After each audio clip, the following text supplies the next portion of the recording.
And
welcome everyone to another exciting adventure on the energy that surrounds us. I'm your host, Michael, and I just want to share something with everyone before I start tonight's episode. I oftentimes will say I'm so blessed to have a returning guest, but this guest is actually rather unique because her first appearance was as a panelist. And so this is actually her first solo appearance, but her second appearance. So I'm going to hand it off to my amazing guest. I am so blessed. She's nearby. I haven't had a chance to investigate with her, side by side, but eventually it's going to happen because we're too close for it not to. And so without further ado, I give you the one, the only paranormal medium extraordinaire, Leila Olivarri. Hi, everybody, and thank you, Michael, for having me. I'm excited to be back. And you know what? I think we were at an event and we missed each other by like hours or something. So we were this close to meeting each other. So we definitely will have to get together. Definitely. Yeah. So I was on here before with at the Warren panel, so I'm excited to be back on my own. Yes, and so why don't you give everyone a little brief view of what it is that is in the daily life of the paranormal for Leila? All right, so I'm not big into being into groups or being all out there anywhere. So I pretty much live a normal life, but it's changed. Ever since I did start doing the paranormal, everything has changed. And I started off being a paranormal investigator and going on investigations, which I still love doing. I did, I went with a friend this weekend, Jamie, and we went to the Jefferson Hotel, had fun there. But the reason I like talking about the Warren being on that panel is it introduced me to more residential to helping people. And I'm blessed that I'm part of that foundation and that I learned and met all those people because I was helping people. And that's what I really wanted. I love investigating, but there's a part of me that's more servant and I want to help people. And I was able to do that with that foundation. And I continue to do that with some of my friends. But to me, that was just an amazing experience. It opened my eyes. I got to meet people around the world that are in this and had more experience than I did. Because I think we were talking about offline that, there's no experts in this field. So I will always take the opportunity to learn from someone else. There's always something new. There's always something that someone says, hey, think about this. Let's do this idea. And may not have thought about it. So and just always learning in this field. But so basically, I don't do anything all day. I go doing. I'm into my different spiritual life right now.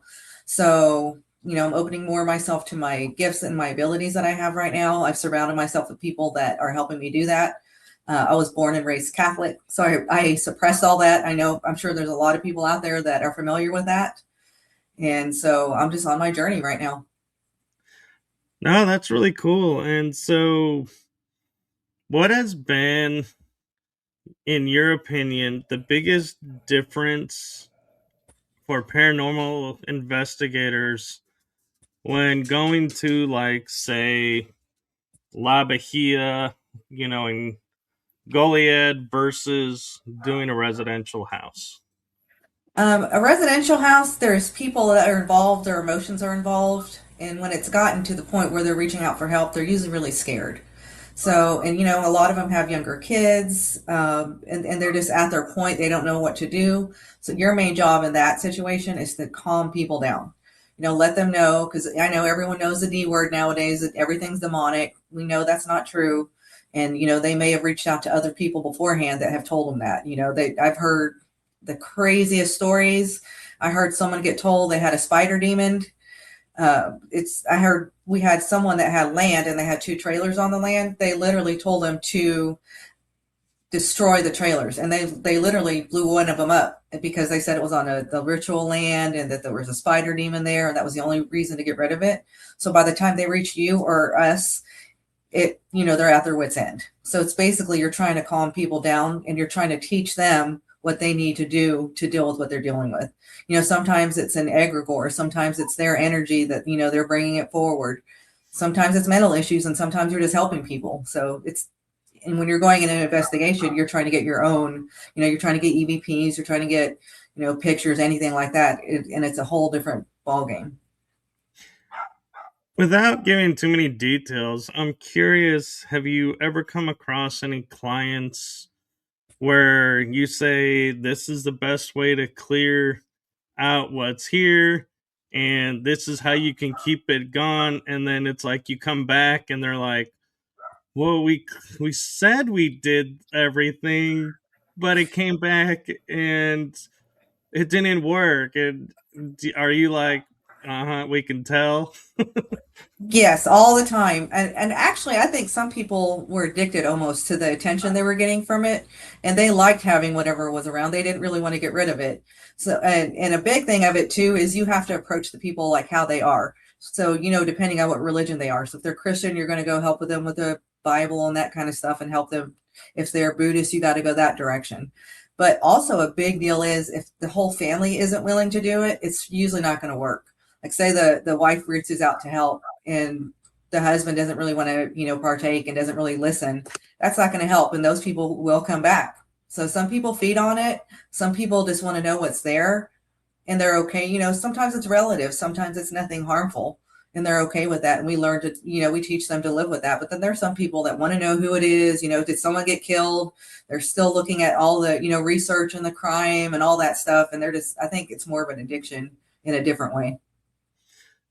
And you bring up a good point about the D word, because I personally think it gets thrown around too much in Yeah. every aspect of the paranormal. But how do you, handle, clients that are like, I know we have this and you need to remove it. You said you could, and you're like, but you don't. Do you Yeah. just say you did and move on? Or are you like, look, we're going to be honest, this, you don't have this. I'm telling you, you don't have this. We're going to remove what's here. We were pretty honest. I mean, because you're gonna know if you're dealing with a demon, you're gonna know. It's not gonna be maybe. I think it's something you're gonna know. So we did have people there, and and then some people just won't listen. And at that point, you just have to do everything you can and let them go. But no, we never would. I personally act like I did something and didn't, because I think that does more harm than good. But a lot of it, we had them doing mental evaluations, physical evaluations, because it all affects what's going on. We had drug use, if there's drug use, or even prescription drugs that cause you to hallucinate. And some people will listen, but you, just like you said, there are some people that it doesn't matter what you tell them or what you say, they're going to think what they think and do what they want to do, and we just gladly part ways with that.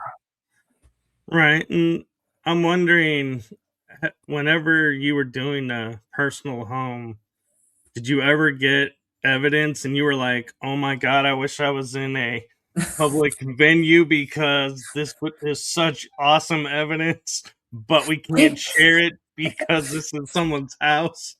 We have gotten good evidence before, and a lot of the stuff I did with the foundation was also via Zoom. And there's stuff you pick up on Zoom that you would pick up even if you were there in person that you're seeing. And of course, we would never say anything like, "Oh my God, there's something standing behind you right now," because you're going to freak the people out. So, but yeah, it would. There's like you're itching to be able to do something, but you can't. You just got to remember you're there to help the people. Yeah, and so for those that may not remember when you were on the psychic panel, what was the aha moment for you when everything started clicking and you're like, "Oh, I have this gift. Let me go into, this will help me in the paranormal." And what impact do you feel like it has on you? I don't really think there was one aha moment because when I was a kid, I know I have experiences, and now looking back on it, I know that was the kind of experience. And like I said, I suppressed everything. But then once I got interested into the paranormal, I started meeting other people who have gifts as well, and they teach me to open up. I mean, it's just like you said, you were talking about your instincts earlier. That's everyone has those. Everyone is empathetic to some point. So you just got to open yourself to that, and it just helps you listen to people, be more compassionate to people, and it helps you be more accurate when you're talking to them. So But I mean, you I'm still learning. I'm in the beginning stages. I'm still learning a lot. and you have a unique perspective because you had the abilities, then you quote suppressed it, and now you're bringing it back. So, what advice or what kind of wisdom would you share with people who maybe have the ability and are like, one, I really don't, I'm not sure I want this. So, how do I quiet this down? Or vice versa, is, well, now that I've quieted it down, I wish I had it back. I mean, I think if you don't want it, it's you need to talk to a kind of someone who knows anything about it, and they can learn to help you ground and block it off. You can protect yourself when you have abilities. Anyone that has them, you have to learn to ground and protect yourself. It's the way I've talked about it before. When you have abilities, you're like a beam, like a light is shining on you. So if you have spirits or anything going by, they're going to see that. It's like a lighthouse, and they're going to be attracted to you. So you also tend to get more activity. So people freak themselves out. If you learn to deal with it, there's other people who have, that they can communicate and see things and see entities, and they get freaked out about it. And if you learn how to control it and how to block it, then it's not as scary. And you can do with it what you will. If you're not comfortable with it, then don't go with it. But if you're interested in it, I would find a mentor that can walk you through the steps and help you do exercises and everything to help you get to where you need to be. But Yeah, most of all, have faith in yourself, because if you don't believe in yourself, it's just not going to happen.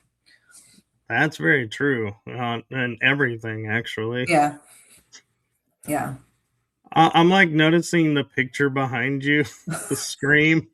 yes. And I've never asked this question on a show before, but I'm feeling like, why not? Let's go there. So, being a paranormal investigator and with the abilities that you have, do scary horror movies actually scare you, or do you view them more as like comedies because you're like, yeah, knew that was coming? Yep, figured that out. Yeah, it's more like what you're saying. It's more entertainment for me, and like Scream is more gore, but I like to be scared, and it takes a lot for me to be scared. So if I get a movie that's going to scare me, or there was that movie recently, Obsession, that came out, which wasn't necessarily scary, but it made you think, so thought provoking. But yeah, they don't scare me. It's more entertainment.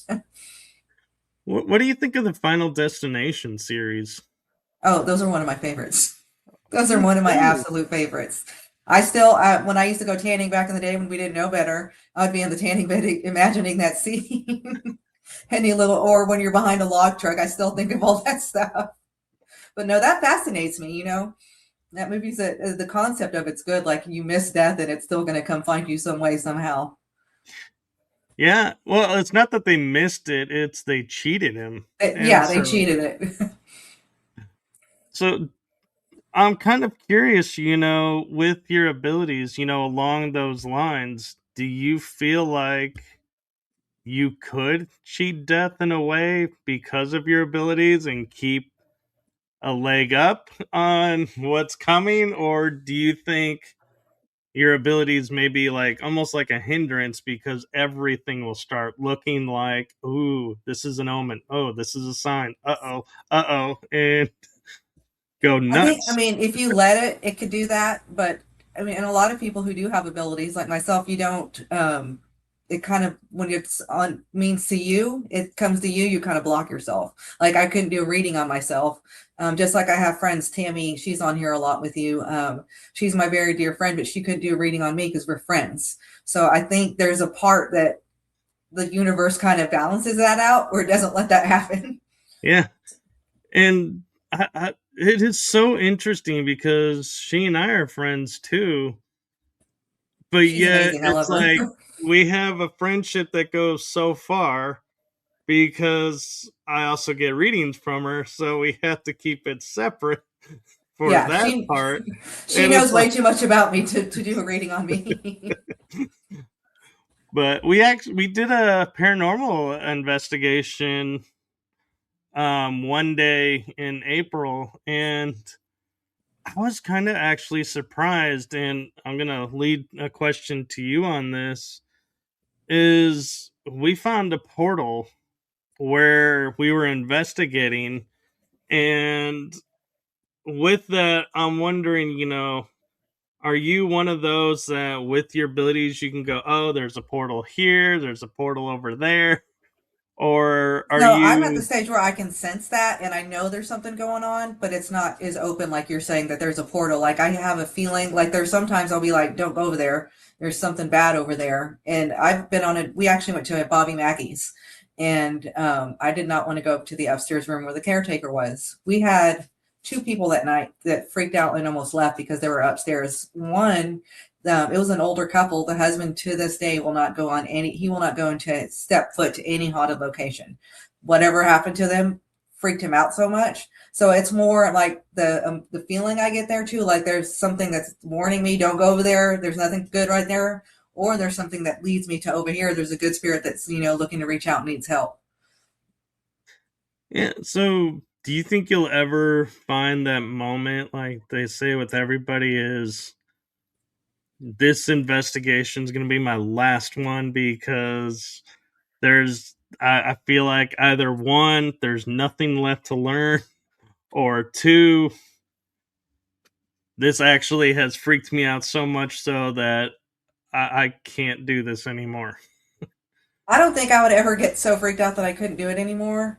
I I hope that I'm one of those people that I've seen, on little tours that they're barely able to walk and go up the stairs and they're still investigating and doing what they want to do. And I'm also fascinated with the history of the places, along with the paranormal. So that piques my interest. But I really don't think, like I said, I follow my instincts and I don't put myself in situations that I think that I would ever be like, oh my God, I don't think I can do that again. Yeah, and so talking about, I'm kind of going to fast forward the show for a second because normally I'll ask if you have any upcoming events at the end. But I feel like our paths are due to cross maybe twice this year because are you going to be partaking in the 31 days of Halloween Denton You know or what? I the have not because my good friend Teal that usually does that. She had some health scares recently, and she's the yeah. one that we were kind of on her team, and she has backed off on the paranormal, which I respect. I understand that. So unless I find someone else that's out there, probably not. Okay, and then the other was the History Haunts and Legends. I might be going out to that. I've been thinking about it. So, are you going out to that one? Yeah, I'll be doing the 31 days of Denton with my friend and maybe some of her team. We tend to walk around, and I was surprised last year when I went to the Halloween, or no, not last year, the year before, the first time I went to the Halloween because it was a library, and I was like, Yeah. The how Fowler, I haunted think it could a was. yeah, I was like, how haunted could a library be? And it's like I stepped foot in there and I was like, this place actually is legit. Yeah, you can feel I it when would you walk into places. I was like, I never thought of the library as being a place because I mean, we all seen the movie Ghostbusters where Yeah, yeah. the Oh, yeah, yeah. We're all librarian in the the very Slimer's going beginning. everywhere. I'm That's like, funny. yeah. So it's like we go to asylums, we go to military bases that are abandoned, we go to hotels, or but saying I'm going to a library just Right. doesn't come up that often. Some of the most unexpected places though are the most active. Like I had gone to it's a funeral museum down in Houston, and Yep. my friend Becky at the time had somehow got us an invite. We were able to investigate overnight, and they don't let that happen anymore. But we got so much activities. We got growls. We got names coming. I mean, we got stuff. They had the security where if you pass by the exhibit, it sets off the alarms. We had the alarms going off and no one was by the exhibits. We were freaking out that the police were going to be called. And who would think that, there is funeral stuff in there, but you wouldn't think that it's haunted. So that Right. that was cool. So sometimes you got to expect the unexpected and look in places you wouldn't think. No, I'll totally agree. And there's kind of a new controversy going on in the paranormal community, and it's not over what you think. It's not that question. It's Goatman's Bridge in Denton. So many people are like, "Oh my god, it's haunted beyond belief," and others are like, "It's not really haunted. It's more of your mind playing tricks on you." Where do you land on the Goatman's Bridge scale? So, I don't know if you knew this, but I used to be a tour guide out there. Oh, I So knew. yeah, so I That's have a why I'm little bit more of asking. experience out there. I honestly think the place isn't haunted from the history. Now there is some spirits that I encountered out there that, I think had been there from before, but they were benevolent spirits, but everything like that's evil or bad feeling, I think people have brought in. Because a lot of people, you go out there any given time at night, they're playing with the Ouija board, they're doing rituals. I mean, we've seen animal sacrifices. We literally saw like cats and dogs hanging in trees, which is horrific. But I think that people brought that out there. So I don't think necessarily, the whole goat man and everything, the origins, it can't be traced. You can't find a goat man, or you can't find, the goat man was actually the good person, right? There was Right. a bad spirit supposedly named Steve that was out there, and you can find a history of Steve, but you don't really find it connected to the bridge. So I think it is just because, like I said, of the stuff people bring in. Like when Ghost Adventures went out there, they went out there, opened a portal, and they're like, "All right, bye, see ya," and they left. So, you get multiple people doing that, it's going to tend to bring in that bad energy. Right. And I don't know if you knew, but they actually painted the bridge recently. Oh, they did? Yeah, I haven't been out there in a couple of years. Yeah, That's, it got a fresh coat of paint, and I feel like some of those hidden etchings are going to be reappearing because people don't yeah, know what they're doing. But yeah. I'm kind of interested with you being the guide and everything. Do you include the structure on the other side that's got the Ouija board as the concrete slab and saying this is the house, or do So you go to the actual house? the actual house is actually a couple miles down the road, so we would never go down to the house, but we would invest. We talk about both sides of the bridge, so we would go on the actual bridge, but then there was you can go further on each side, so we would go on each side, and there was actually one side that you could feel it. It was a little bit heavier, but I also think there was a lot of like elementals and a lot of like Indian spirits, that kind of stuff out there that aren't. I feel like there was a pull to that location where other energies that are around feel that there's a place that there's other people there or other entities, and they kind of get pulled to that location. So there's a lot of travelers that go through that kind of stuff. But I mean, I honestly don't think it's anything terrible, evil either. Like No, thrown in the air and choked.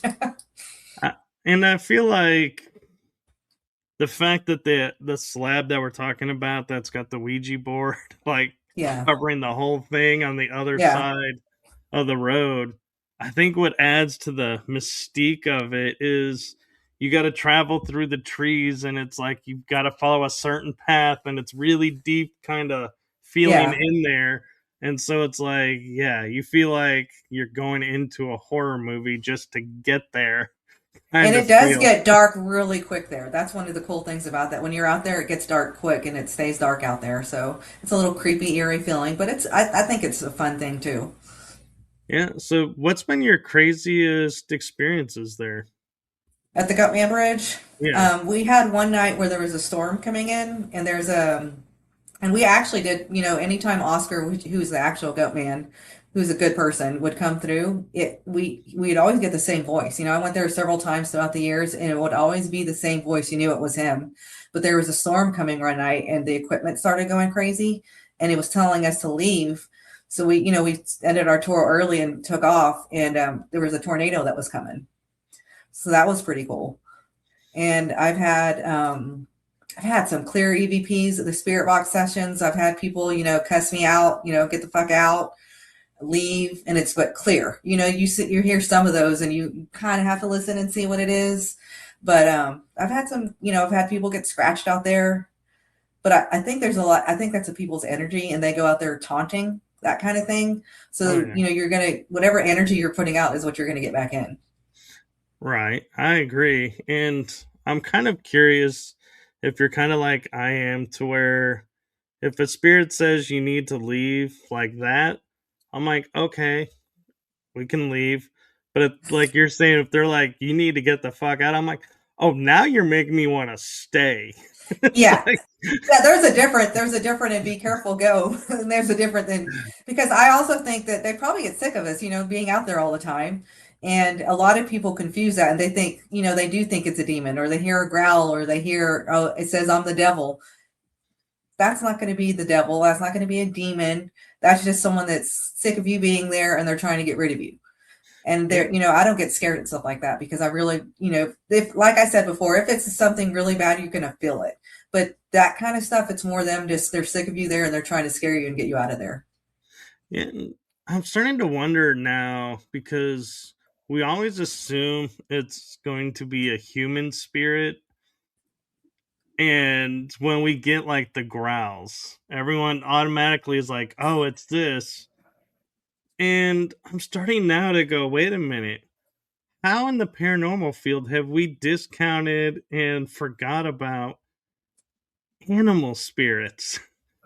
And so Exactly. the growl could be a dog, it could be a, It could be family anything. pet, Yeah. or a wolf that was nearby. It's like, Yeah. And everything's not past human. Like I said, there's other spirits that were never of this world. So that I believe in other kind of cryptid type things too. So it doesn't matter. It's not necessarily a human. It could be an elemental. There are good and bad elementals. So it's just different things to me.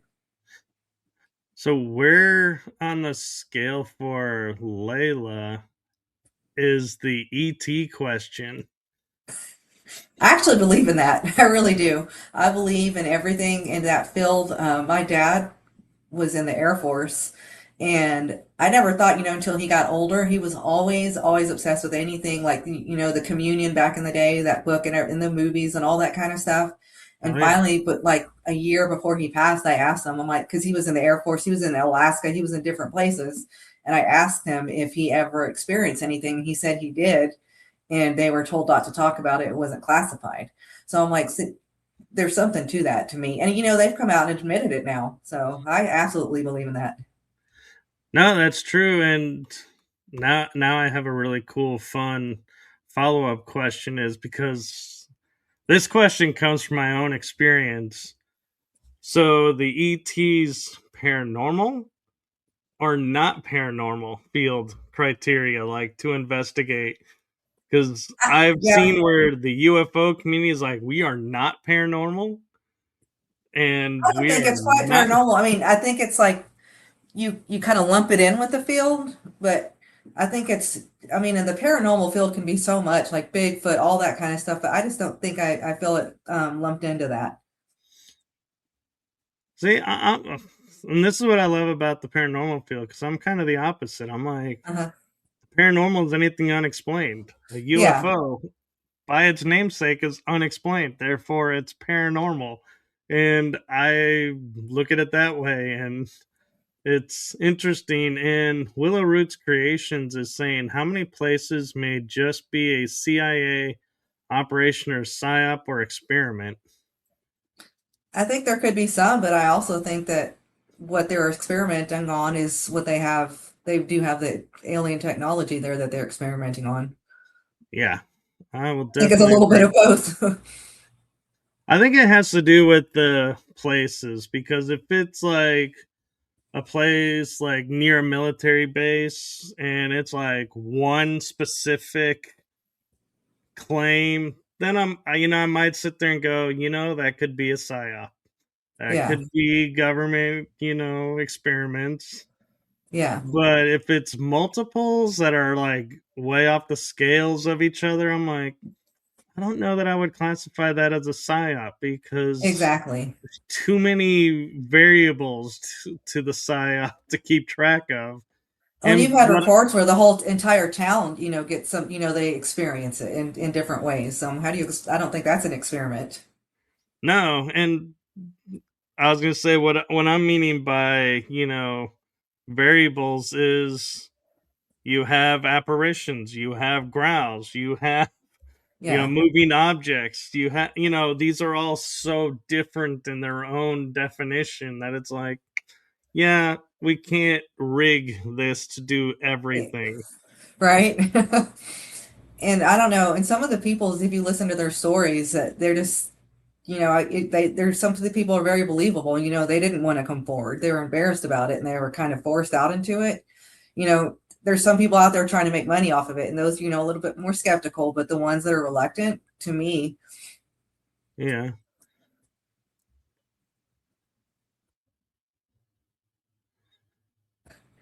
yeah, the religion and faith is a whole different thing to me too. Because I happen to believe that everything is connected. That you like I was talking about Buddha earlier, or the Muslims. I think everything that they're praying to is all the same thing, but we're just seeing it in our own different ways. It's just different pathways. It's our culture, our religion. We were learned, born, raised Christian. I believe there is a God, but I just think that everyone sees it differently and calls him different things.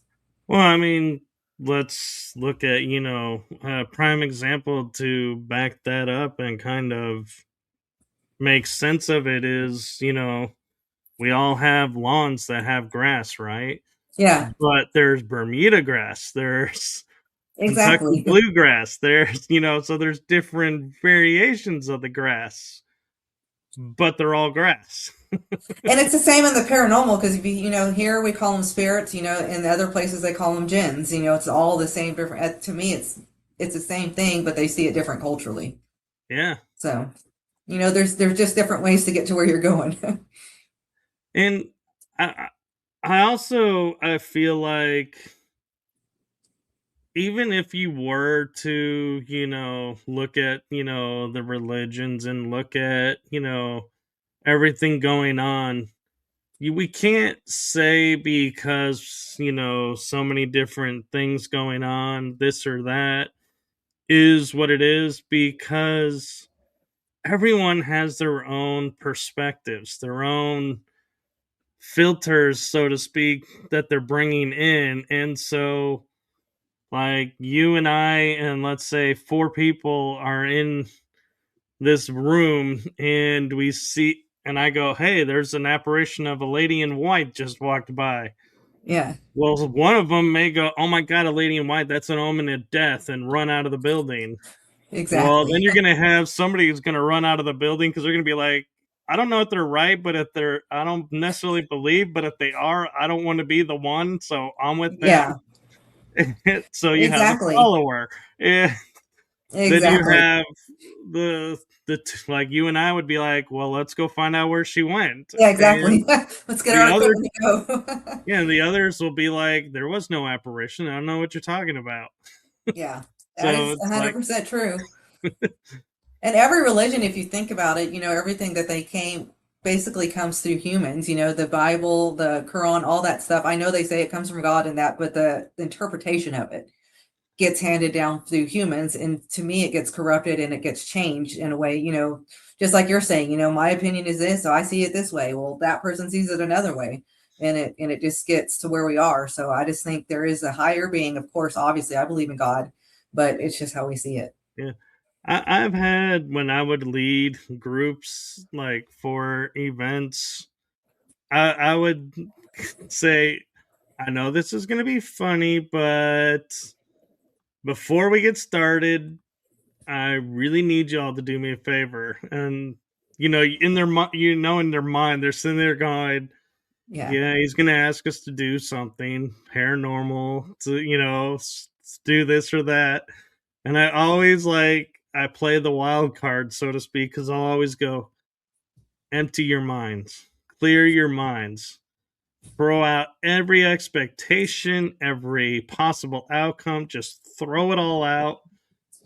And when you've done that, let me know. And you'll see some people are like, okay, that was easy because I didn't have any to start with. But Yeah. then you notice the ones that were like, but I came here to see this. Yeah. Where Yeah. you Exactly. can see the gears turning, going, wait, if I'm not paying attention to this, I'm gonna miss it. And I'm like, and then I'll be like, okay, you've stewed enough.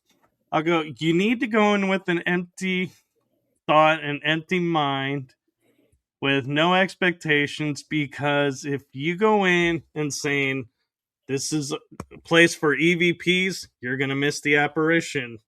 If you're Yeah. like, this is the place for the apparition, you're gonna miss this. So you have to be completely empty to experience everything. Yeah. Yeah. And they all go, oh, I mean, but it's true because if it's kind of like when you're looking at a picture and someone says, "Look, there's a spirit here," but they circle it, and it's what you're expecting, so you see the yeah, face, that kind of thing. So if you're going in with an expectation, you might not get it. You might see something different. yeah.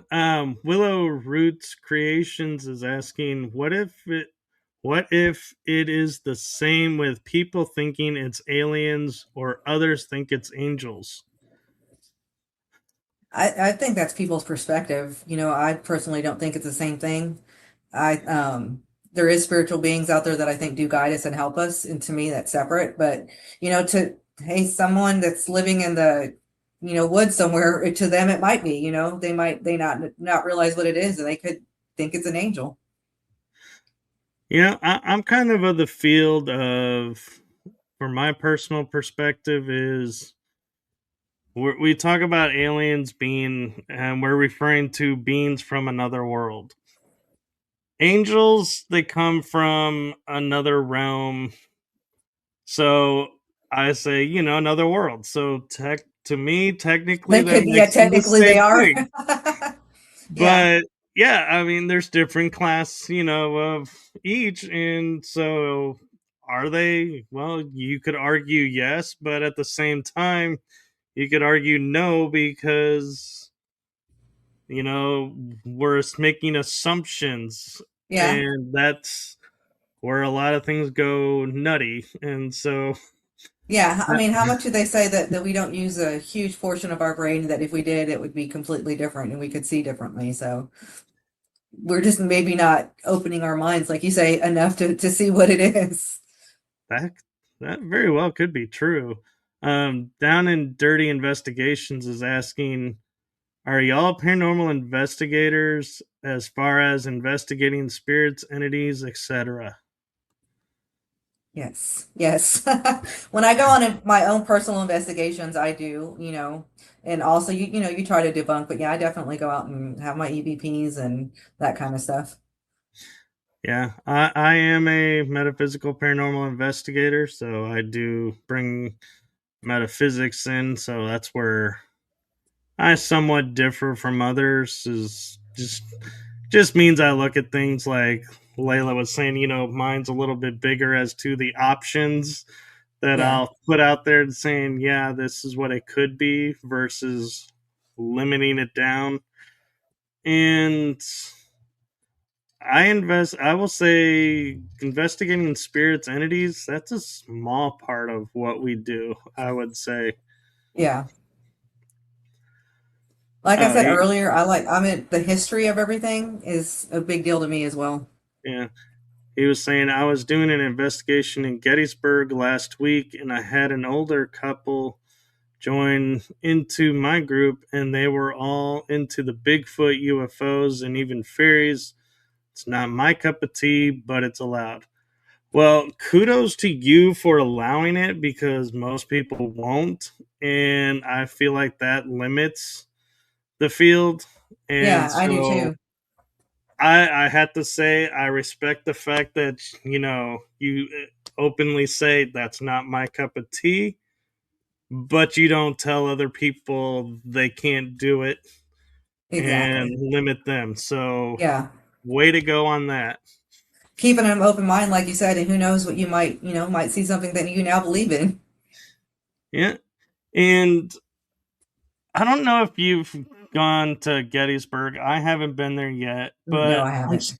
I'm starting to get a feeling of a lot of activity there may not be from where they think it is. And Down and Dirty saying, thank you. I appreciate that. You're You're welcome. welcome. And what I mean by that is so you and I both know pareidoia, all those little nuances of if you are focused on this, you're going Yeah. to see it, it's going to make it.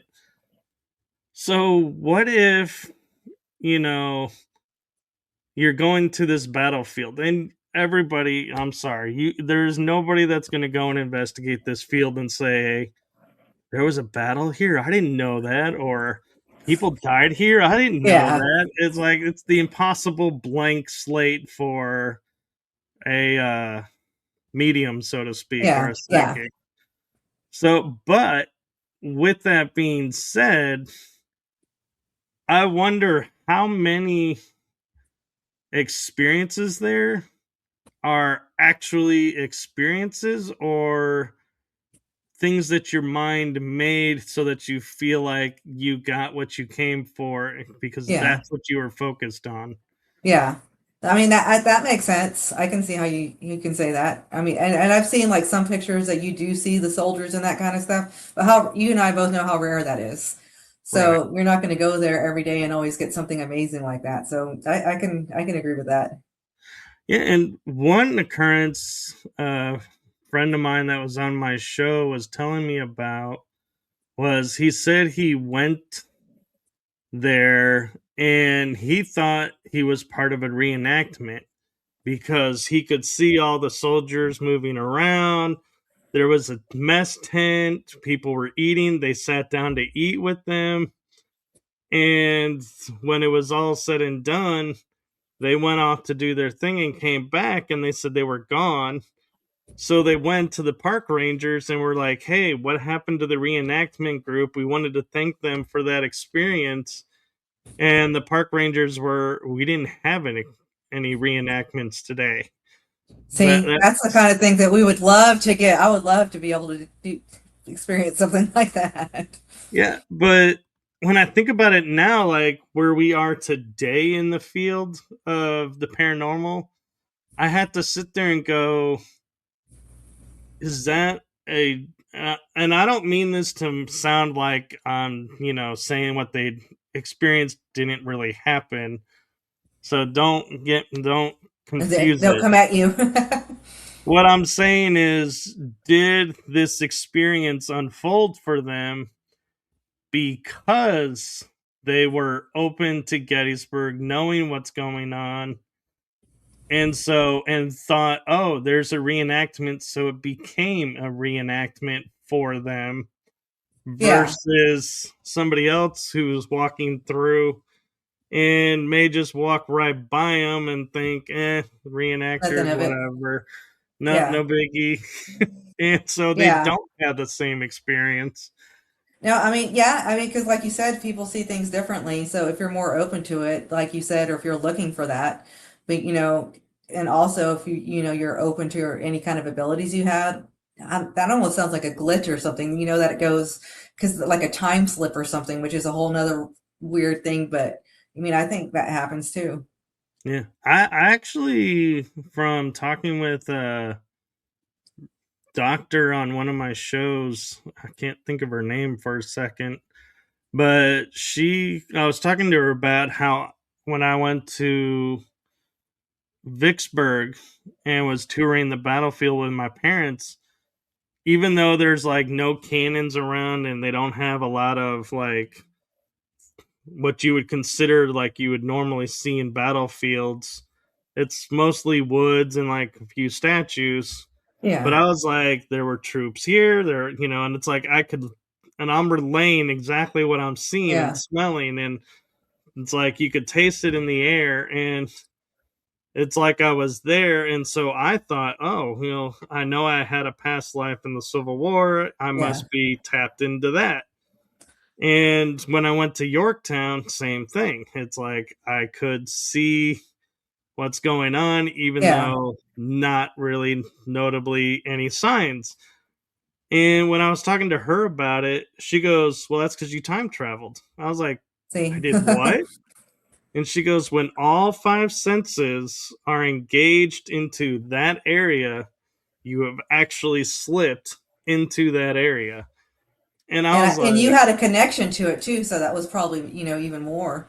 yeah, Yeah, that's another thing that fascinates me is the kids that have the past life experiences, and just like you're saying, they can describe something to the T and they'd never been there, or this person lived here and that was my mom, and they go there and there's someone there who lost their kid or something. That's crazy to me. and I mean, I was blessed with the parents that I had because when we were done with Vicksburg, I mean, like, you can imagine, like being the mom and dad driving the car and Yeah, your teenage kid is in the back seat going, ooh, there was a cannon there. Oh, there were soldiers fighting over there or marching over yeah. there. You're like by the end of this tour, like going, are we done yet? Are we I'm getting tired of hearing this. But my mom, she actually was like, she would say, I wish you were a history teacher. Because See, if you taught history that way, I think more people would, because you just brought it to life. yeah. I And I think was how we like, are treated as kids, just like you said, it makes a big difference in what we develop into. it does. Yeah, I mean, I think all kids, like they always say, are closer to the spirit world and have more, they can see more. But just like that, if my kid was like, hey, there's a guy sitting over there, some people are like, no, there's not. Stop. You're just seeing things as an imaginary friend. But if they're like your mom who encourage it, you keep open to it and you never shut it down. That's true. And you also have to learn, and this is going to sound really funny, but you have to learn where and when to talk about it Definitely. because you can have great friends in this world. I know I do, but when I mention something along the paranormal, they just look at me like you're nuts, whatever. We'll just you're cool to hang out with, so we'll just let it slide and move on. But I mean, you got to learn to find those niche groups where you Definitely. can talk about it and be like encouraged Yeah. versus where if you're going to talk about it, you best be prepared for ridicule and everything that's coming with it. Yeah, like my judge, I work for a judge. Does not believe in, well, she does believe in the paranormal, but she believes more like the religious people. It's evil. It's all evil spirits. So I know, don't bring anything up around her. Some people who know, like other attorneys that know what I do, will come in and ask questions and she acts like she doesn't hear. But yeah, you definitely need to know where you can talk about it and where you don't. Oh yeah, and I'm getting caught up in the chat room. Okay. Down and Dirty was saying most focus their investigations on the Civil War in Gettysburg, but I've gotten English accents and even Native Americans through my spirit box and other tools. Yeah, Absolutely. I think that Native Americans kind of get forgotten about because, like you said, you're focused on whatever story or history you're on there, but they were here and part of all that too. yeah. And Here's an interesting thought, and I kind of explain it from my perspective of we're talking to an energy, so an energy can talk to us. But if it is like old English versus modern English, Yeah. how do they understand us? Because we are using words and everything they've never heard. And it does start to beg the question, how do we determine how old these spirits really are? And if they are like Native Americans, how are they comprehending and speaking with us because their language and our language have never been linked? Now, see, I actually just had this discussion with someone a couple of days ago, but I think that once you're in the other realm, it's kind of where you can and you everything is like when it's telepathy, you just kind of know it. You know what I mean? They have an accent. I don't know if you've Right. ever like seen the telepathy tapes, but there's autistic kids that are telepathic, but they know different languages too. I think that's part of after you're into the spirit realm, you just kind of are given that knowledge. Yeah, I agree. Somehow I feel like our mind, I always view the mind as like this computer. And so if we think about it that way, Yeah. computers know all the languages. It's like they have Yeah. programs of the languages built into them. So Yeah. like like you're saying, the telepathy, that's your mind, not you. Yeah. So it's able to conversate where you would be sitting there going, did you just like whisper or what in the world was that? Yeah. Yeah. I that's another thing that the telepathy that really fascinates me too. There's a show called the Telepathy Tapes, and they talk about a lot of the autistic kids that are telepathic. They go to this one place where they all kind of meet, like telepathically, and they all know each other, and they just kind of know everything, and they meet and just get to talk to each other. That's really cool to me. That is cool. And kind of going along here, Willow Roots Creation says, I had an entity attachment follow me, but Masons had done a ritual on me prior to going. So I got two questions about this. Is one is why would you have the Masons do a ritual on you? And second, I'm kind of curious, Layla, your thoughts of are the Masons, misunderstood? Are they really this intricate society, or do they get I blamed yeah, for a lot of things? I honestly don't know enough about the Masons. I'm not educated enough to really say, but I, I think it's a little bit of both. People, they've been here forever, so they kind of put more on them. But I'm not really educated enough on them to know to say either way. Yeah. And oh, Down and Dirty's talking more. He goes, I live about 30 miles from Gettysburg. I'm there all too often. I would be too. I have yet to get an experience like that, but have gotten plenty of reinforced evidence. Not saying that didn't happen, but it's oh, he continued. Small town. I would have heard a rumor somewhere, lots of laugh. But if it did happen, that would be awesome to experience. I think he's talking about having like the experience of watching a reenactment that's not a Yeah, reenactment. yeah. And now Down and Dirty's asking, where are y'all based out of, if you don't mind me asking? Oh, that is totally classified information. We could tell you, but we'd have to kill you. No. Exactly. I'm in Texas. We're both in Texas. Yep, Yep. Nothing too. I actually love it here because there's so many different places you can go to investigate. It's so big there that there's, are. And actually, now that I think about it, in September, Granbury is doing its Spooky Spectacular. Oh yeah. I've spoken there before. I love Granbury. It's a cute little town, and it's got some good history there. I actually was able to investigate the courthouse there. It was pretty neat. That was fun. I'm kind of curious about the opera house because how often do you get to experience an opera house? I know, I know. I think I've been in there, but I was in there as more as the host. The people that were coming through, I was one of the hosts, so you don't really get to experience it like when you're doing stuff like that because it's just kind of work. You're filing people through. Yeah.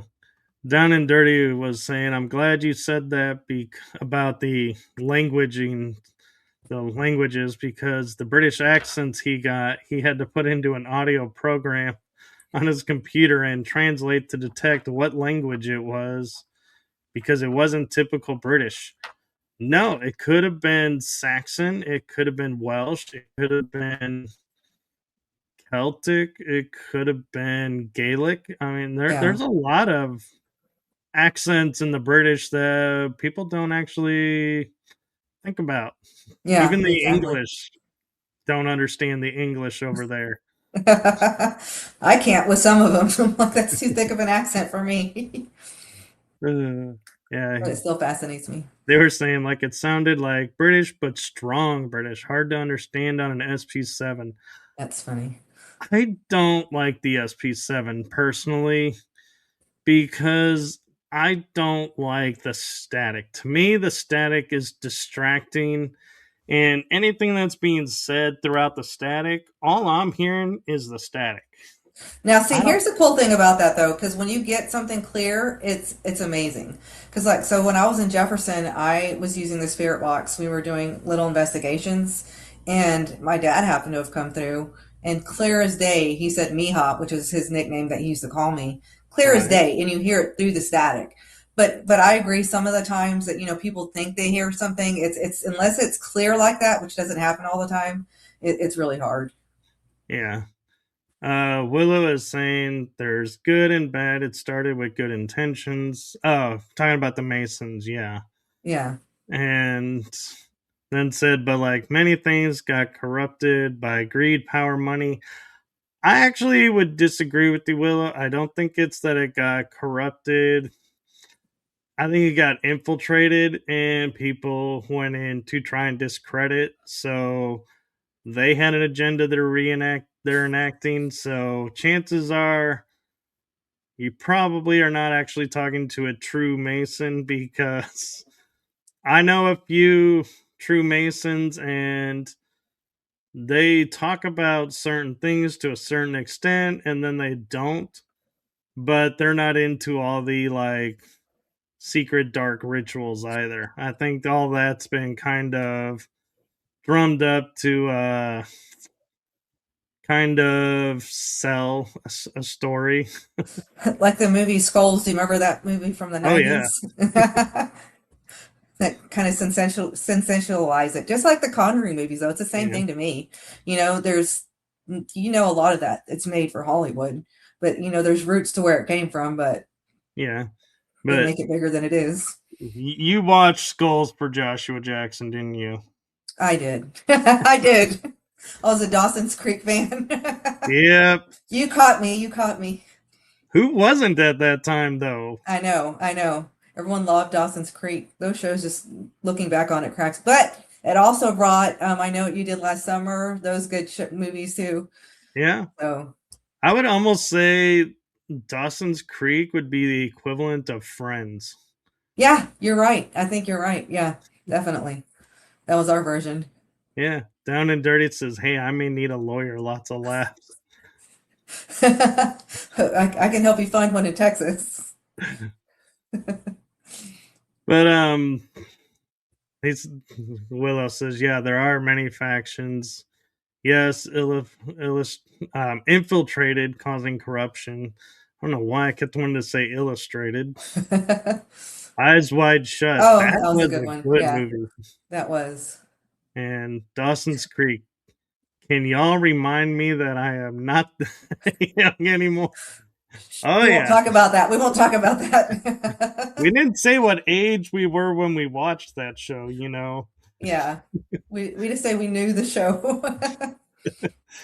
No, but you know what I find interesting is when we talk about, and I'm going to kind of generally ask you about like historic sites. everybody, like, if I was to say to you, like the top three battlefields, Gettysburg is top on there. Yeah. Maybe Shiloh, maybe, um, trying to think one offhand that everybody would recognize in the chat room. A name would be Franklin. Yeah, Franklin. But if I was to say Bloody Lane, everybody goes, well, that's Gettysburg. No, it's not. It's Antietam. And everybody's like, well, what's Antietam? I'm like, that was the worst day. But everybody focuses on Gettysburg instead. And I'm Yeah. like, Yeah. I wonder, it's like if I was a spirit in Antietam going, what the hell, guys? You go over there to I know witness there's these more three over days, and we're here. like over here, nobody wants to say hello. Yeah, that's funny. I mean, and there's stuff like that I think about too that me and my friend Jamie, she's Native American, I'm Latin. What if we're going into places those people didn't like us, you know what I mean? Yeah, Or, so I felt that before too, where you feel the hate towards it, but you got to think about stuff like that. You can't think of it in modern terms. You got to think about it just like you're saying back there. They're like, hey, look at me. I have better stuff over here than you do over there, but y'all are over there. yeah. Down and Dirty is saying my great X2 uncle. I'm not sure what the X means. And cousins died in the Battle of Shiloh Hill, Confederate side. I use that all the time as a trigger when I visit Gettysburg. You know, there's something interesting. Oh, he's meaning great great Great, great. uncle. I got it now. I was trying to think if you're trying to say like twice removed or something. And I do genealogy and I have no idea what that means, but I'm like, it's there. Cool. But I'm like, man, what did you do to get removed from a family twice? I know, twice removed. He really pissed them off. But here's something interesting is if we, I wonder if like you had a family member who, let's say, was at Bull Run just because that was the first battle of the Civil Yeah. War. If you show up at every battle after every site, can you be a trigger object because your bloodline was fighting in the war? That's a Does good it question. matter, which battles? Because if it does, I mean, imagine if you were late to the show. Let's say you joined when it was the Battle of Franklin, and then you go to the Battle of Bull Run, and Bull Run's like, we don't know you, we don't Yeah. recognize you, we don't have anything to say to you. Yeah, And you're exactly. like, wait, I'm a trigger object. It's like, you're not triggering us because you Yeah. weren't a part of it yet. Yeah. Because I don't know who you are. That would make I wonder sense. if that means anything, if which engagement you were in, or is it the fact that you wore the colors, or would they even care if you wore the colors at this point? See, to me, if you're family, I think they would recognize you, but I don't know if, like you said, a complete stranger would really recognize that on someone this far removed as we are now. Yeah, that's kind of funny. Down and Dirty is saying I'm trying to keep up with the cool kids these days. Man, I tell you what makes me feel old is I do side work at Bath and Body Works sometimes, so there's obviously a bunch of kids that work there. And of course they're talking about Sam and Colby and all that stuff. And I said something, I'm like, yeah, that's kind of like Zach Bagans. They're like, who? None of them truly knew who he was. I'm like, oh my God, I'm so old. This is terrible. Oh, I actually had an experience. You mentioning Sam and Colby. I I was like, I almost hit a high point for my podcast career and had it ripped out underneath me. These two or three guys walked up to me at Goatman's Bridge at night and were like, dude, can we get your autograph? And I was like, Hell dude, you guys yeah. like my podcast? That's awesome. Sure. I've never been asked to do this, but yeah, I'll do it. Yeah, this is cool. And then and then my friend ruined it because he goes, Why do you want his autograph?" And they go, "Well, because he was on the Sam and Colby show." And I was like, "Who?" And they go, "The two guys on YouTube." I was like, "I've never been interviewed by two guys on YouTube." And they were like, "Oh," and they grabbed their paper and walked away. They're like, never mind, give me that back. Yeah, basically, they were like, "Oh, sorry, we don't want your autograph then." And my friend like goes, "But he's got two or three really cool podcast shows," and they were like, "Yeah, No, whatever." whatever. It's Exactly. like, so it's like I was like, "Man, somebody asked for my autograph." Your friend who should have let And it it was go the and played wrong along. person. And they probably would have never known. They would have known it no different from whoever Oh, they thought you were. actually, they probably would have gotten in the car and been like, "What is his name? I don't. Who's Maybe. what?" Then like That's get ripped funny. out of the book. You're like, never mind. Damn. You're like, That "Yeah, is we pretty didn't know bad. you. That's like You a can't really get high me and out." then they gut punch you. I know. I was like, "Wow, my first being recognized for my work, and it's not That's my work." funny. I know everybody knows Sam and Colby nowadays. I still have not seen anything that they've done. I've like seen snippets of it. I've never sat down and watched them. I don't think I could. I don't even like watching the old ghost show. But back when I was young, I used to love watching that stuff. But now, because we know what's really going on, it's hard to watch Yeah, any of those. I like how you say when we were young. We were Makes me Dawson's feel Creek like days. Dawson what Creek days. that is it period group where they have that song the some place, and I forget what the other song is, but they're like, "Yeah, when we were young." I Like, know. we're not that old yet. I know. I know. We're getting Okay, there, but we're but not back that old. before I was more uneducated on the paranormal. How's that? That's how But like people start out. oh yeah, Willow is saying a criminal trial in France involving individuals connected to a former Masonic lodge facing charges. Yeah, that could be an interesting case to investigate. And I will say I was one time at History Haunts and Legends. I was up on this building, the second floor.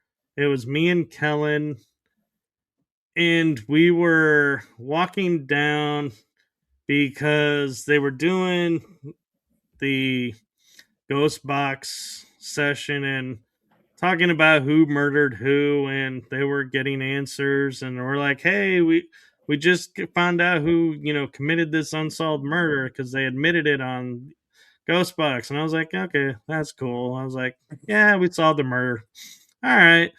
Well, we go downstairs and um oh man, Greg Greg with Stevens yeah, with it Grip. was yep, it was his son upstairs. Brandon was Brandon. leading the charge up there, but Greg had us go into this little room where I encountered a spirit, and he's like, "Yeah, I knew that would happen. I knew you guys would figure that out." I thought it was going to go after him more than you, but wow. And I was like, "Yeah, cool. Thanks for that Yeah. experience."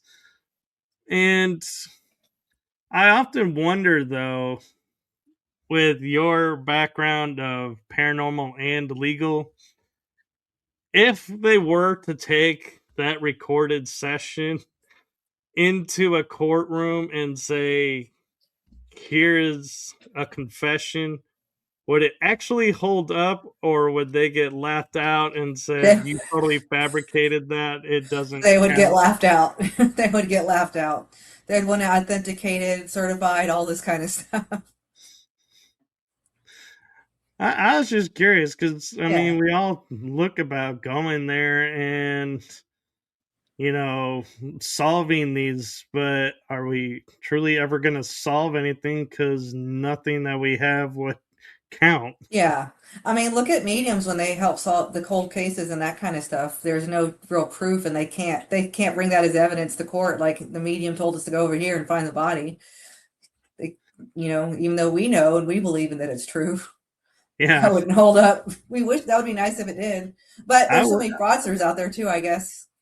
Well, and I wouldn't want to be the medium to say, yeah, the body is over there and there's another body over there, because I know. you're going to be locked up and proving. How do you know where these bodies are without being the Then you're killer? going to be accused of it.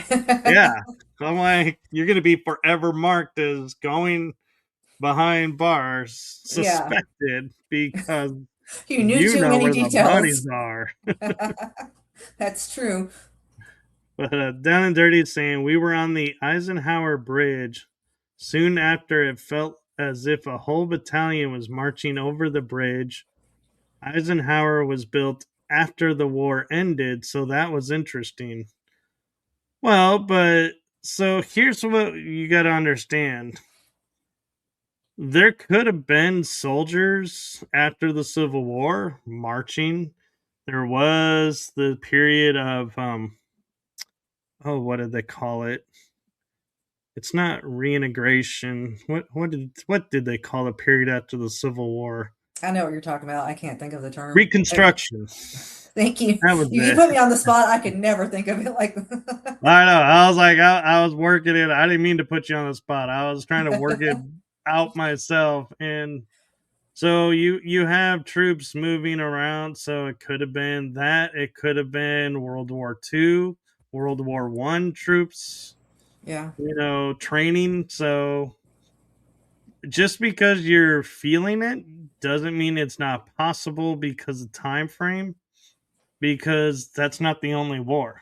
So Yeah. Yeah. Could have been something we else. don't we don't know where all of the militias or all the troops trained, and just because the bridge was built later, there could have been a bridge there before that was destroyed, or they could have marched through the water because it was smaller amount of water then, and so they just walked through it. And now there's a bridge, so now you feel it on the bridge. Yeah. And this is one thing that I have come across that a lot of people don't take into account, to where we look like there's a spear floating up the wall towards the ceiling, and we're like, oh my god, it's levitating.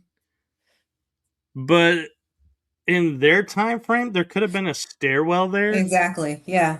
and And so to they're them, they're just walking going up the down the stairs. hallway. They're just going where they're supposed to go. Yeah, and when they walk through walls, they're not walking through walls. There could have been a door there, Yeah. I agree with you on that and 100%. so we gotta start to learn and go. What did the prior land look like? Well, Yeah. what was here before? Yeah. Were there structures? And what was interesting is somebody was doing a report on in England where they were like, there are so many spirits that are like you only see them from waist up. They're like these floating bodies, Yeah. and you're sitting there like, that is super creepy. I don't know if I could stand seeing that all the time. Well, somebody goes and says, well, but here's the street level of London today. We'll say London, for example. Yeah. Here was street level 40 years That's ago. true. Here was That's street true. level 100 years ago. Yeah. So if you're looking 100 years ago, yeah, you're about midway up in today's Yeah. height. So, yeah, you're walking down the street, but all that people are going to see is your waist up. That's so true. I never even thought about that. That's true, though. So yeah, that's where I got that original notion of we don't know the original conditions anymore. Yeah. I mean, And when I've so, heard of that, people are doing like a residential haunting or something, and they talk about just like what you're saying. And then the original owners were like, oh, well, yeah, there used to be a different room there, and it was a hallway that went that way. yeah. Or could you imagine being the homeowner and they're like, there was never a door there. Yeah, And then finding out there's a room there that they never knew about. I know. So I would go to the movies like there's something still up there that you're not supposed to get out Yeah, just for uh, fun. that is. Down and Dirty is talking about something. He says, later I was tasting iron. I felt I was getting stabbed on both my sides. We did capture a full black figure standing too close for comfort right behind me. At the time, I was feeling all of this. Well, that could be a Buffalo Soldier, or there were black troops in the Civil War, unbeknownst to a lot of people. I know this is going to get controversial, but it is a fact. Black soldiers were on the Confederate and Union side. They were used by both. Yep, they were. I know everybody likes to say, oh, they never would be in the South because of this or this. It was like, nope. Sometimes they were forced to, just like you said. Yeah. Oh, he answered about the bridge, the Eisenhower Bridge. It was frequently used, but later after the war. The bridge was allow easier access to run feed to one of the fields. Yeah, see? Willow Root says, just realized I guess you had two YouTube screens going. I was in the vertical. So I get this a lot lately, and I don't know if you've experienced this, Layla, but so there are two versions of the show going right now. Oh, okay. There is the vertical is where I'm on top. That Oh, is okay. the cell phone version. It Oh, okay. Okay. it gives me the option to see that. So if I'm putting something on screen or showing something, I can make sure it's where you can see it. And the big rectangle, that's a normal computer screen. So That's Willow, funny. you just found both versions of the show, and so kudos to you. They're not different shows. It's the same show, just airing two different ways. Or is it the same show in two different dimensions? Yeah, I'll let you ask her that, Willow. That's funny. I can see how that would confuse people. Yeah, science and metaphysics needs to come together. Uh, I feel like it has, but it hasn't because metaphysics brings in the religion part, and it also um I think the science science is is too, so close-minded too. yeah, They don't think the same. yeah. And I got a little distracted because I was looking at the Down and Dirty's comedy. It says, "Oh, you got to read up." I'm like, "What?" And then I realized, and then he goes, "There was something before the bridge," and I looked, and I was like, "Oh, he's got." The other part of the message was, "I never go into an investigation expecting anything. I always keep a clear head and say a prayer before and after. This was a crazy investigation." Yeah, you do need to um protect yourself and everything, and Yeah, I think that's a when we were out at the bridge, we would really before we left and he calls it a prayer, but it's just more like, hey, thank you for showing us, but you stay here, don't come home with me kind of thing. But you do kind of need to, depending on the yeah, location, protect yourself. he's saying I was saying right after saying Nick's a Confederate, we got that reaction, making it suggest it was a Civil War march. Oh, so they have family that was in the Civil War, and so Yeah, they're saying it's responsive there. He yeah. goes, "I done wrote you a book up there." And I you skipped over appreciate all it. of it. That's funny. If I read it all though, we'd probably be here all night on that. So sorry if I missed parts of it. I just tried to read the parts that were pertaining to where we are. And Willow Roots is laughing. They're going, "Yep, one vertical, one horizontal." That's funny. They do need to be more open minded, and they limit it with science. Well, the problem with science, though, too, is, in my opinion, if I was to say grass is blue, they're going to say, well, scientifically, everything we have says it's green. Yeah. And I'll be, and and I can argue, well, how do we know that that's green? And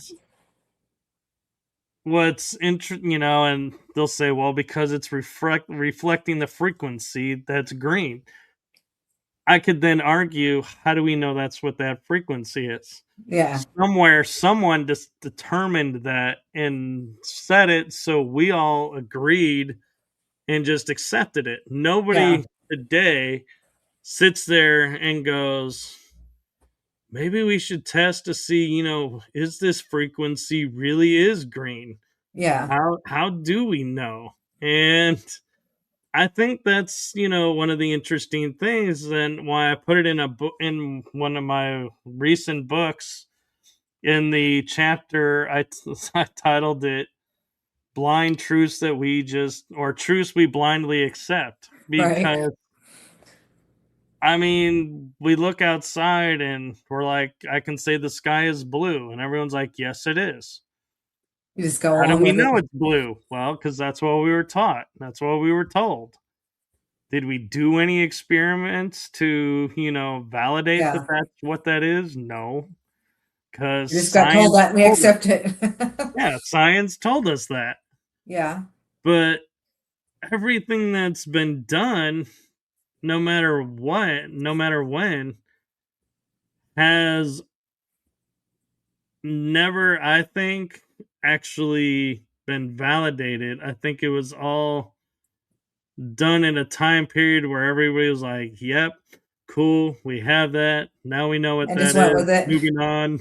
Yeah. And didn't really like determine it. And I even went as far as in my book to say, like, with the green, if we really honestly were to see what it is, it would be like frequency waves or Yeah. frequency code.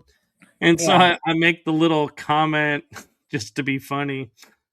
I'm okay accepting the grass is green, even though I know that that's probably not the true color because it looks better than the matrix code. Right. So for aesthetics, I'll say it's green There you and go. I'll accept the lie. But it's like, how many, and you look at the paranormal field and we all say, oh, we saw an apparition. This person must have lived here once. Or, oh, this person, died here. Or, oh, this person is stuck here. Or, we have all these, in other words, lineage of questions Yeah. that puts that spirit there. And I'm like, but what if they're not there? What if Yeah. they were just passing by? Yeah. They're a traveler. They're just like you said, going through. I mean, or another timeline. And Yeah. this is where I get people all the time is we're okay. So you're familiar with the residual Hmm. Yeah. episodes where you see the same thing over and over. Yeah. Yeah. And science has proven there are certain times when the veil between dimensions is weaker than Yeah. It's others. thinner. And so I'm like, so what if we have it at its thinnest? What if we're on ley line or some energy force right there? Call it what you will. All these factors mixing together, and you're looking and you see a lady cooking maybe in a fireplace. Yeah. And you're like, wow, this happens every night, we'll say 8 o'clock at night. Well, how do we know in the old ancient days at 8 o'clock somebody would be in there cooking Yeah. to say this is a residual haunt, this person's always here, this is who it is, when it could be another timeline or another dimension Yeah. And they're probably not saying anything looking at us because they're looking, thinking the same thing. Who is this and why are they always there at this time? Yeah. Well, they say that about deja vu sometimes, that you're seeing something that you like absolutely went to a different timeline or dimension. And that's why you're like, oh, well, I know exactly that I've experienced this before because you're going back into a past life. Yeah. And yes, timelines are trippy. Yeah. But I think you can go into a whole rabbit hole with that. yeah, and I was just gonna ask, your thought, do you ever in investigations think, could this be an alternate dimension, alternate reality, or do you keep it for the point of the investigation to, we're gonna focus here, keep everything here?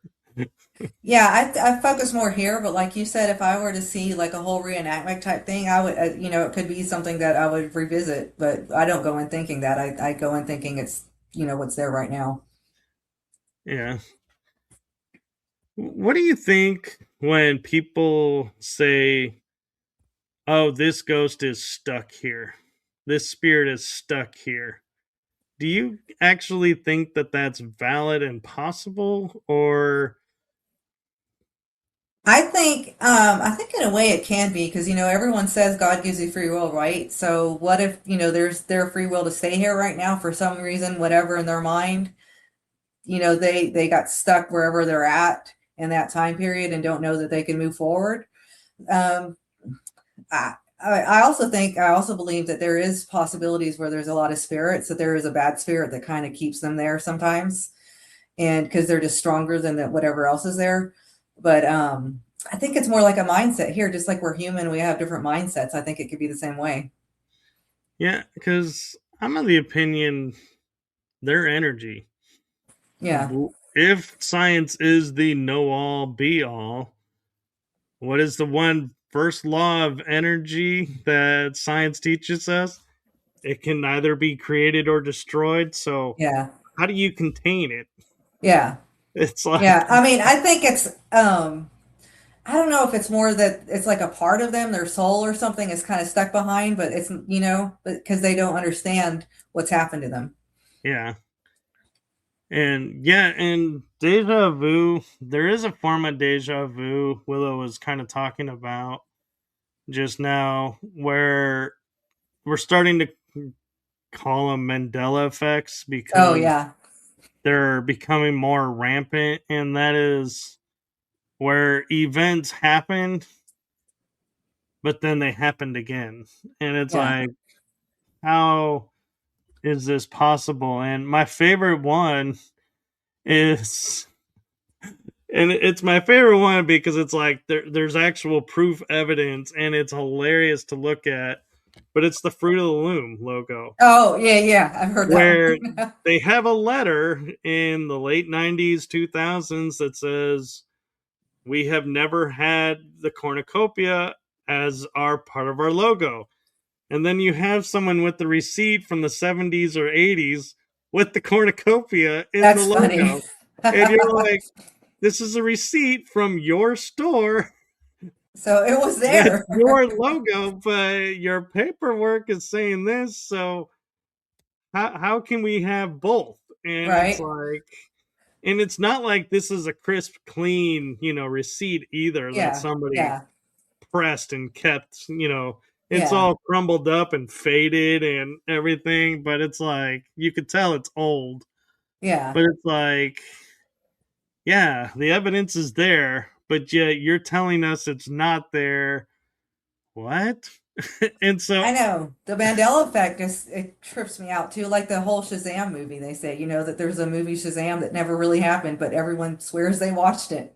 I know, and it'd be interesting to like see if, whoever they think was in that movie, if they ever cashed a check for it, Oh got yeah, that would paid. right somewhere. It's like, did you get paid for a movie that doesn't exist?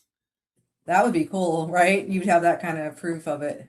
Yeah, but here's a little trippy thing for movies that's a new reality that we all have to be on the lookout for.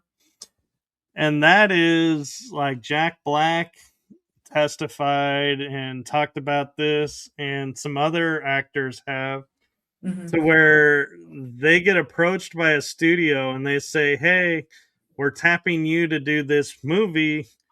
Are you interested or not?" And if he says, and like Jack Black said on one, he said, "No, I'm not interested. I don't want to be associated with it, whatever this movie's about." And they said, "That's fine. We'll just AI you in it and we Oh, just don't have yeah, to pay you."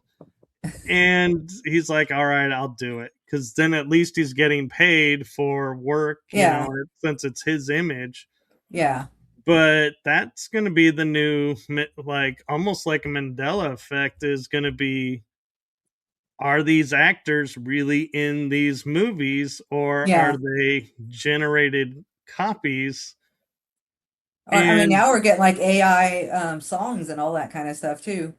yeah, I mean, because when we look at like movies, and we're assuming all this technology is new, which, newsflash, if it's coming out now, rule of thumb is it's probably been out for like 30, 40 years that they Yeah, were using it. But when we watch movies, let's say hypothetically, we'll say Nicolas Cage. We're like, hey, he did great in these movies.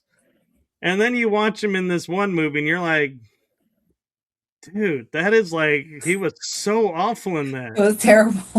Now we have to sit there and go, but was that really him? Or Yeah, was that an image of him of him used? used. Yeah, In which case, did they just, the AI not get it right? And so it didn't match up properly. it didn't match up to his personality. And so that's going to create a whole new scenario for all these movies that are coming out, and everything is, when we look at actors and going, why did they make that movie? Question is, did they? Did they make the movie? It's like, were they That's really in it? And yeah, Willow says they saw it, they swear it. There's one about a Doritos commercial too that apparently never aired, but I specifically remember it because of the line, "When pigs fly." My first book I wrote is titled "When Pigs Fly."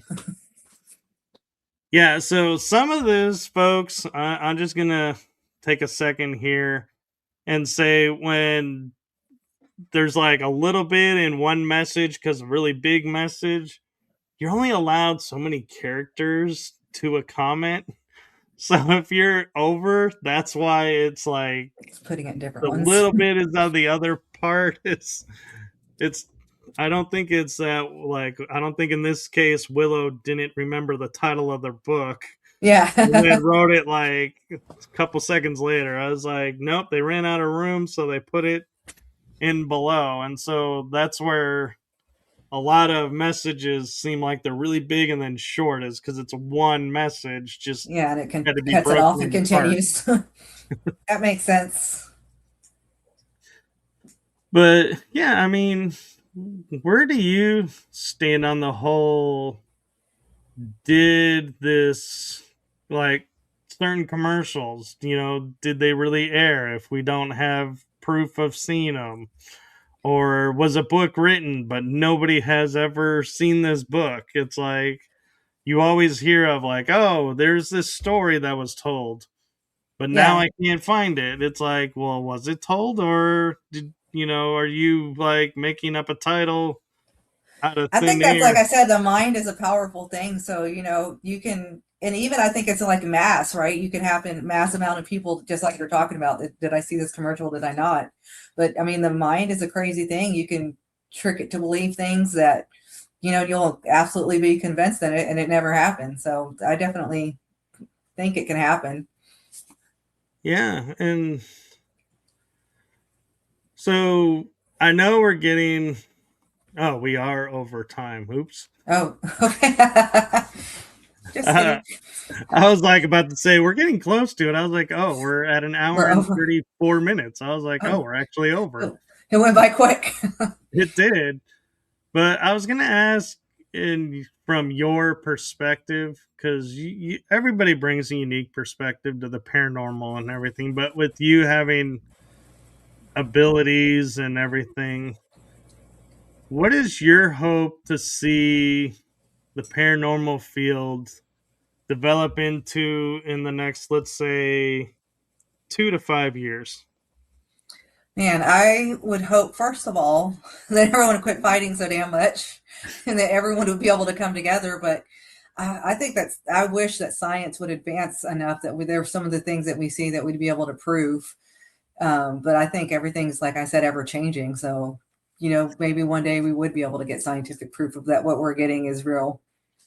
And, if Yeah. we could ever come to that. I think science has tried to, but I don't think they were prepared for it. And what I'm talking about is those glasses. I've seen them on a paranormal TV show where it has red lights around the Oh, eyes, yeah, yeah, and you put it on and you see the spirit world. And then they're like, when they took it off, and everybody, when they take it off, says they have a headache. Well, VR, I hate to tell this to you people, but this is true.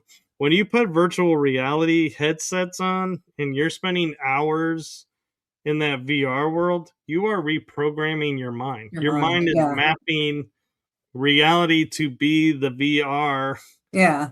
And so I feel like that's a little bit too dangerous, because that's why gamers are struggling. I think now in the real world is the I VR agree. system has warped reality. And Yeah. so I mean, those well, a lot of things. goggles, I Yeah. think, I don't know that they were designed right, because the brain, we got to figure out a way to where the brain can see it Yeah. without rewriting itself. Yeah. I mean, I think our higher selves would be able to see that kind of stuff, but I just don't think, and like, who's to say what the spirit realm looks like? We don't know what it looks like. That's their version of what you think it looks like, right? So, but Right. yeah, I think absolutely you can program the mind, to believe or see what you think you're seeing. Yeah. So I do have one last very important question for you. Depending on your work, you can either say you're doing that or not doing that. But if someone watching this episode tonight was like, wow, that Layla is really cool, I'd love to get a reading by her. Are you doing readings, and where should they contact you? I'm not doing readings. Like I said, I'm at the beginning of my ability, so if you don't know what you're doing, I think it's more dangerous as well. And I wouldn't want to do that to someone. If you want to reach out to me, I'd be happy to reach out and talk to you. I would love to do that, but I'm not at a point where I'm getting readings right now. Well, then I did have a part two to it, just in Okay. case. What if a paranormal team is like, we want to go check out this place, but we want someone experienced that's in tune with the environment to join us, like that Layla? Well, how can I they get would a be hold of happy to you do to that. collaborate?